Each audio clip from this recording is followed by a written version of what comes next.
I am exploring an abandoned mine from the early 1900s, long ago flooded by groundwater. Nature has taken it back.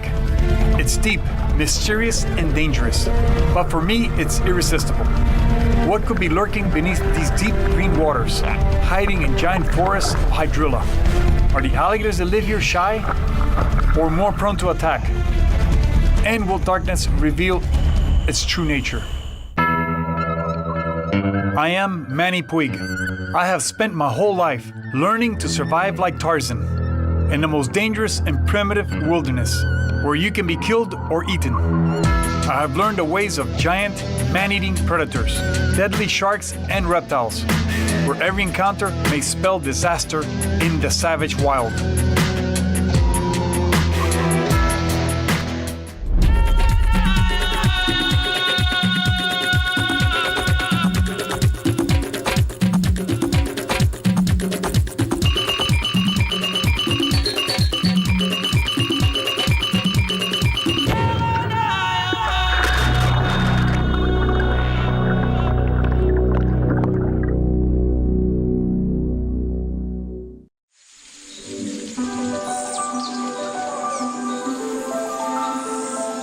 This may look like a lake, a big lake, but it's actually a quarry. It's a man-made hole, a man-made lake. It used to be a phosphate mine in the 1930s. It's dug out in the middle of a wilderness area. This is surrounded by swamps and woods everywhere. So there's a lot of fish in here, there's wildlife all over the place, there's alligators in here. Keep in mind that the alligators that wander in here come from a wild area. They have zero contact with people. I have no idea how they're going to react. Are they going to be shy? Are they going to be aggressive? Are they going to attack? I'm here to find out.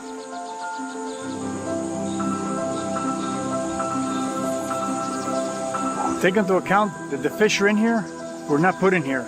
They come in here naturally through the aquifers, the underwater tunnels. They come from nearby swamps and lakes and creeks, and they make their way in here.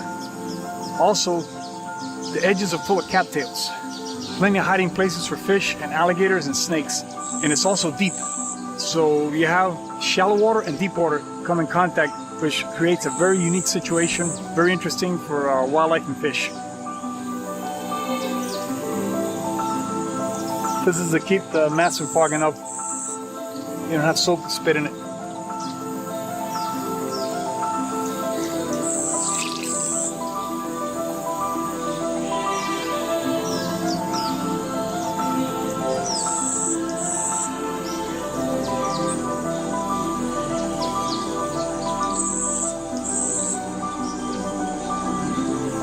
I put on gloves in case I run into a fish and I want to touch or handle. Fish has spines on them. That's the main reason.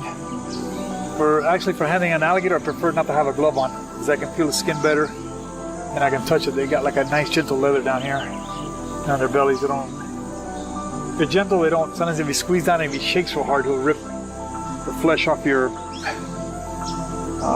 the flesh from your thumbnail away from you. If you grab an alligator and you're sitting, all of a sudden he shakes, your hands will pop open.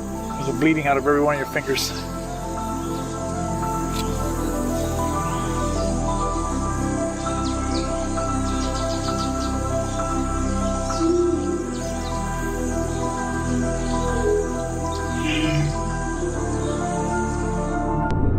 The water in this rock quarry is green and cloudy from decaying hydrilla. As I make my way to the bank, I can already see that finding large alligators in here will be like finding a needle in a haystack.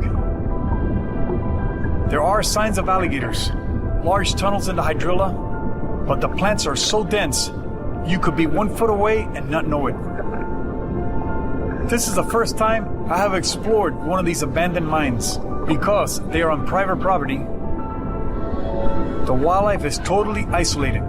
I'm always fascinated by how isolated environments affect behavior of wildlife, especially the predators. This quarry is deep, 40 to 50 feet at least. I dive down to explore the bottom. The decaying hydrilla and silt has reduced the visibility to only a few yards. There are fish, bass, perch, and cichlids that have made their way in through the underground aquifer.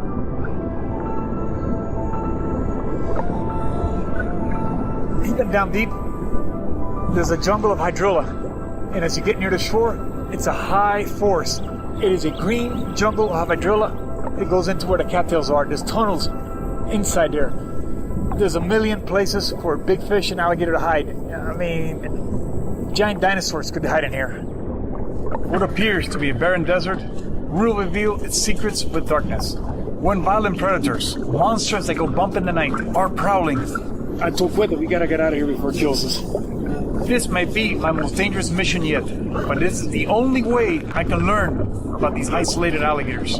They just want chaos in there.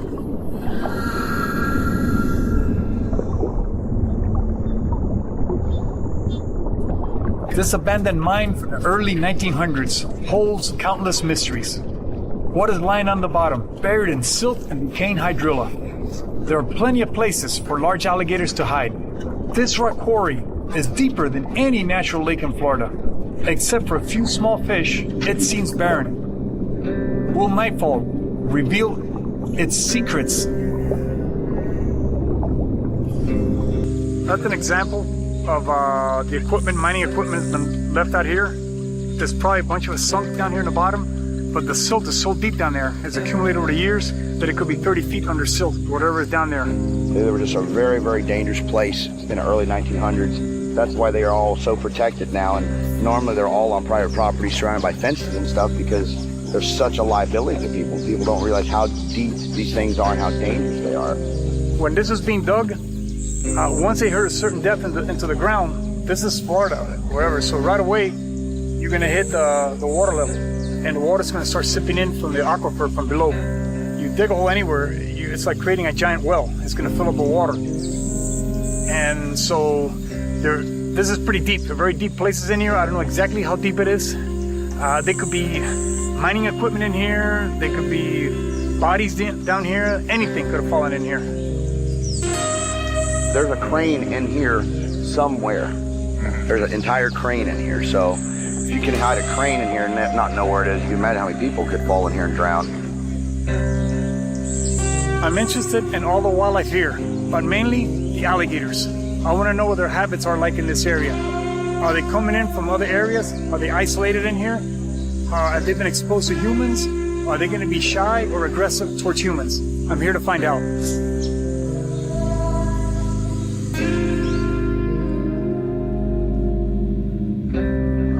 I'm sure large alligators are here, but where are they?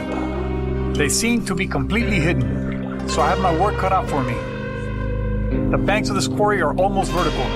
They've been dug out with heavy equipment. Finding anything here is going to be tough, so I keep moving.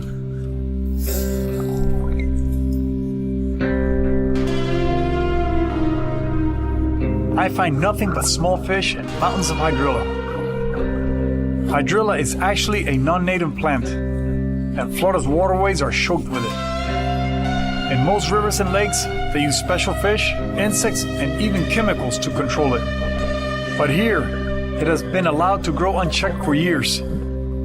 It's like a dense, tangled jungle, hiding everything from view. There are stories of people drowning in this rock quarry and disappearing forever. It's easy to imagine. Once something sinks into the jungle of weeds, good luck finding it.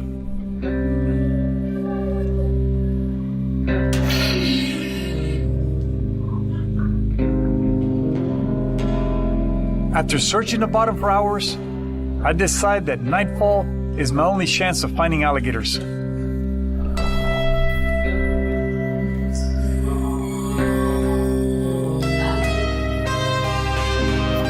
But I haven't seen anything. I have covered every inch of this rock quarry. All around the edges, in the middle, there's a jungle hydrilla on the bottom. There's a few small fish around it. It is like one big ghost town, a desert. I'm gonna have to wait till nightfall and search with a light at night and see if I find any. This place may actually come to life. There may be enormous alligators out here. Once the night falls, I'll be able to find them. Here they're here.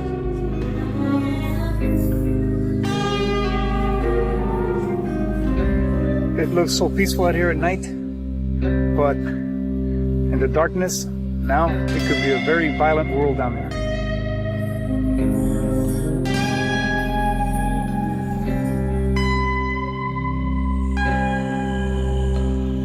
Diving in this dense jungle of plants, At night, in murky water, it is as dangerous as it gets.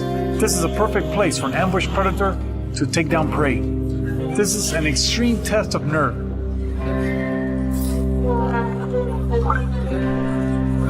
But I need to know, how will these isolated alligators behave when confronted with a human?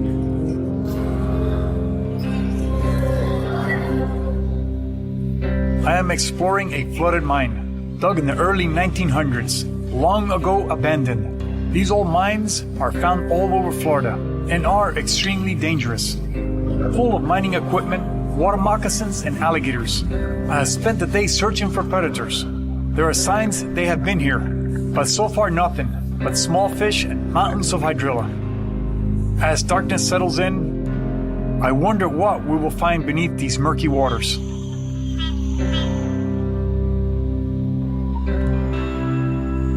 It's a small crescent moon, which is good. The darker the better, because that means that the reflection from the alligator's eyes will be better when you put a light on them. I had a feeling there were alligators out here. All day long I didn't see any, but as soon as the nightfall came, we already found the 10-footer right over there on the edge.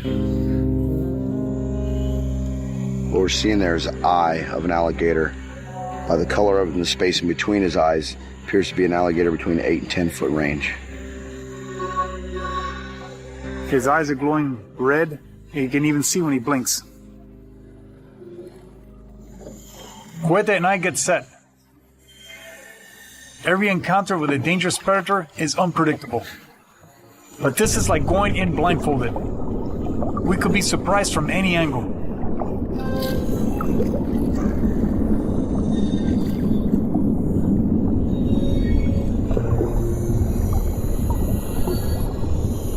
As we slowly approach the alligator, we can see him with our lights, hanging motionless on the surface. But he suddenly turns and swims off into the dark, tangled forest of hydrilla on the bank.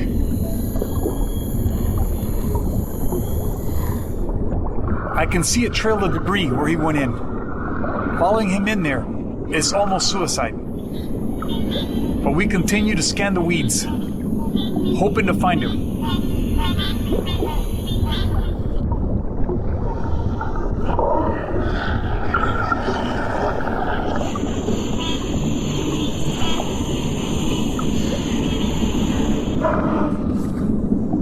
And we get lucky. He is lying motionless in the hydrilla and allows us to approach him. This is a 10-foot alligator in perfect condition. I can see his pupils clearly through the protective membrane.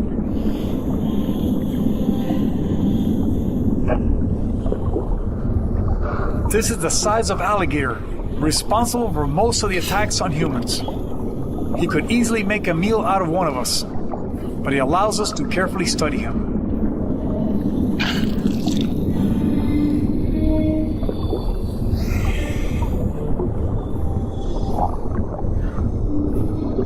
I am surprised at how calm and motionless he stays, but this is all new to him, so he may not feel threatened, even with the lights flashing all around him. He's a beautiful specimen, dark and heavy-bodied, very well fed.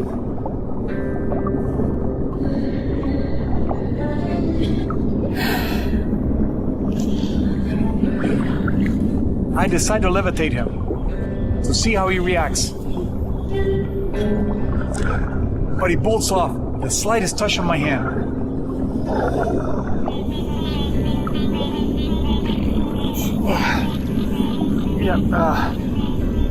We found them. We finally were able to get close to one of them. They're very, very spooky. Cuete got a lot of video on him. He was probably between 9 and 10 feet long, I would say. Yeah, it was a nice gator, really good colors. You could see his eyes, the membrane, the nictitated membrane of the eye was very clear. You could see his pupil perfectly. I was looking at him. He just sat there motionless. He was so covered in weeds, I wanted to lift him a little so you could see his teeth and all that better, but then he bolted. But we had him there for a long time. It's 10 times more dangerous, 1,000 times more dangerous. I told Cuete we gotta get out of here before it kills us. Whoa! Adam. Whew.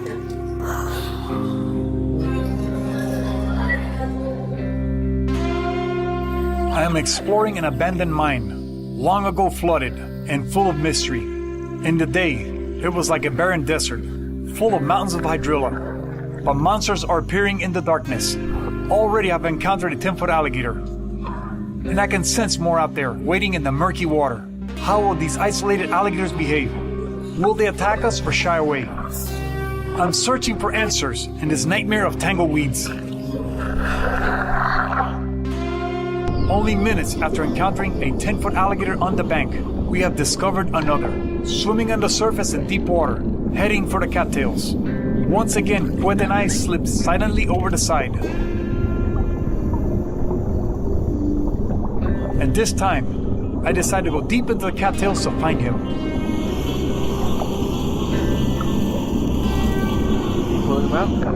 There's the end of his tail.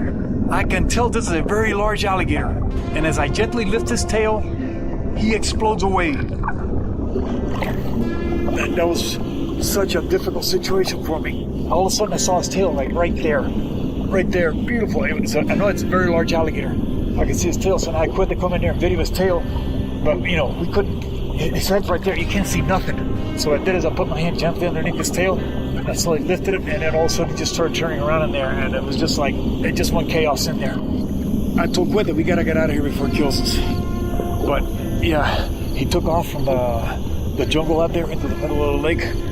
So we're gonna go back out here see if we can approach him in open water. Yeah, that was so thick back there. To locate him in deeper water, we hang on to the back of the boat as it throws us along. He's on the surface, just ahead of the boat. When he goes enough to the cattails, let's keep tracking exactly where we're in. I got it.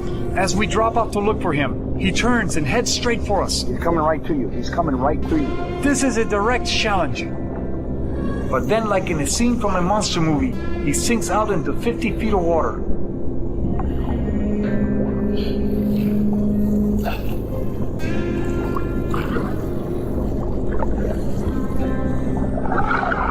I dive after him, hoping to catch up to him.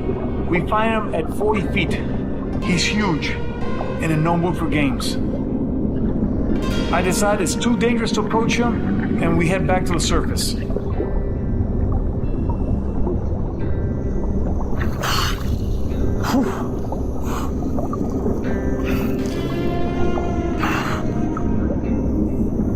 What makes it so dangerous in this quarry at night is tracking these alligators in the hydrilla and in the cattails. Not only is it dark, you can't see in there. So you're feeling your way through, and then maybe 1 inch at a time, 1 inch at a time. And then when you do find them, the alligator is completely enclosed and you're enclosed. Both of you are stuck together in these cattails. So if he explodes in there and he comes your way, you can't get out of the way. There's nothing you can do.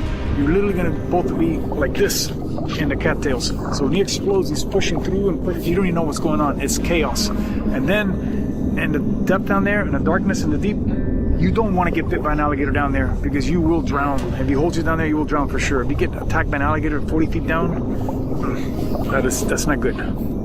At 3 a.m. in the morning, I discover a 6-foot alligator near the bank.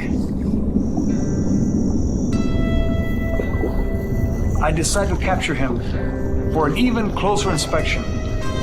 I have been working with alligators my entire life, and this is extremely dangerous.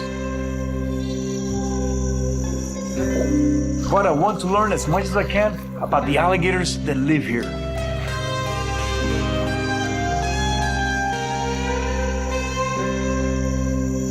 Okay, usually when I hold an alligator, hold him like this.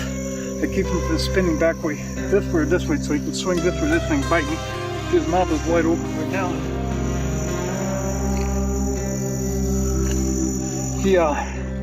The reason I picked him up, I couldn't show him.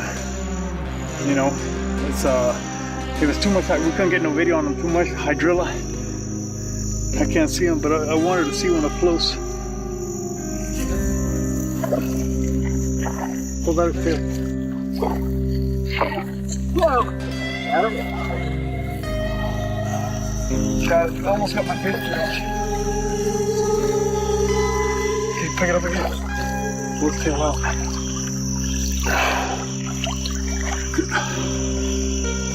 Okay, just want to show him. Okay, I'm gonna let him go with his tail down.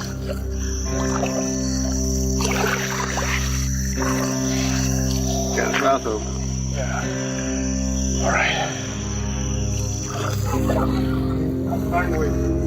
Man, we'll take your foot off. And now look at that big, we'll take your hand off. Well, it went from a ghost town to the Wild Wild West.